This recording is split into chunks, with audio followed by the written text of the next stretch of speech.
Good morning दोस्तों। आज हमारा जो टॉपिक है ब्राह्मणी बैराज परियोजना, इसके ऊपर बात करते हैं। और ये परियोजना राजस्थान में चलाई जा रही है, राजस्थान गवर्नमेंट के द्वारा चलाई जा रही है ब्राह्मणी बैराज परियोजना। छोटे से करंट का टॉपिक है, कहीं आपके एग्जाम में आ सकता है, तो इस पर बात करते हैं। चलिएगा, ब्राह्मणी बैराज परियोजना ये कहां पर, यानी कि राजस्थान गवर्नमेंट ने ये स्टार्ट करी है, यानी कि राजस्थान गवर्नमेंट ने स्टार्ट करी है। और ये किस पर, ये जो बनाई जा रही है किस पर, चंबल नदी की। ये जो है चंबल नदी की सहायक नदी है। किसकी सहायक नदी है? चंबल नदी की सहायक नदी है। और चंबल यानी कि एमपी में विंध्याचल पहाड़ियों से निकलती है। यानी ये चंबल जो रिवर्स है वो कहां से, एमपी के विंध्याचल पहाड़ियों से निकलती है और चित्तौड़गढ़ में प्रवेश करती है। ठीक है, थोड़ा सा चंबल के बारे में। और राणा प्रताप सागर बांध, यानी कि जो राणा प्रताप सागर बांध है, और ये कहां पड़ता है, चित्तौड़ डिस्ट्रिक्ट में। तो यानी कि इसके बारे में जानकारी। और यहाँ से ब्राह्मणी नदी, यानी कि यहाँ से राणा प्रताप सागर बांध से ब्राह्मणी नदी में क्या है, जो जल को कराया जाएगा। और उसके बाद जो जल है वो कहां पर, बनास नदी में। किसमें? बनास नदी में। बनास नदी, जो ब्राह्मणी नदी का जो जल का प्रवाह है वो किसमें ट्रांसफर करा जाएगा, बनास नदी में। ध्यान रखना, बनास नदी में। और बनास नदी के बाद जो जल का प्रवाह है, जो अतिरिक्त जल है वो, ये जो अतिरिक्त जल है वो बीसलपुर बांध, यानी कि बीसलपुर बांध में पहुंचाया जाएगा।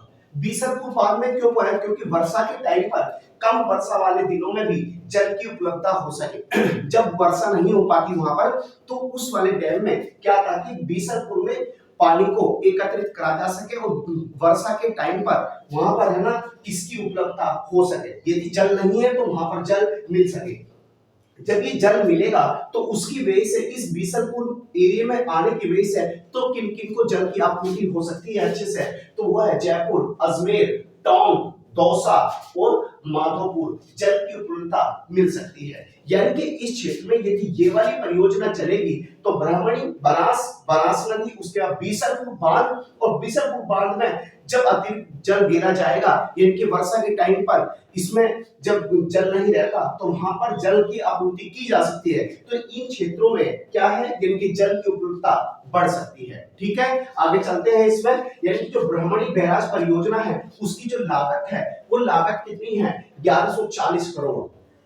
1140 करोड़ रुपए। ध्यान रखना, 1140 करोड़ रुपए किसकी है, इसकी ब्राह्मणी परियोजना लागत है। इसके बाद जो इसका ठेका है, इसका जो ठेका मिला है वो किसको मिला है, यानी कि जो बनाने का ठेका मिला है 780.64 करोड़, 780.64 करोड़ रुपए का ये जो और ठेका मिला है, ये अडानी समूह को मिला है। ध्यान रखना, अडानी समूह को। आ सकता है कि इसको बनाने का जो ठेका मिला है वो किसको मिला है, अडानी समूह को। जब अडानी समूह को मिला तो इस पे जब ये परियोजना बनेगी तो वहां पर किसानों की जमीन भी उसको जाएगी। तो किसानों को जो जमीनों का मुआवजा दिया जाएगा वो किस अधिनियम के द्वारा दिया जाएगा, जो पैसा उनको दिया, तो किसानों को मुआवजा दिया जाएगा वो कौन से अधिनियम के द्वारा, तो भूमि अधिग्रहण अधिनियम 2013, भूमि अधिग्रहण अधिनियम 2013। और दूसरा जो राजस्थान का अधिनियम,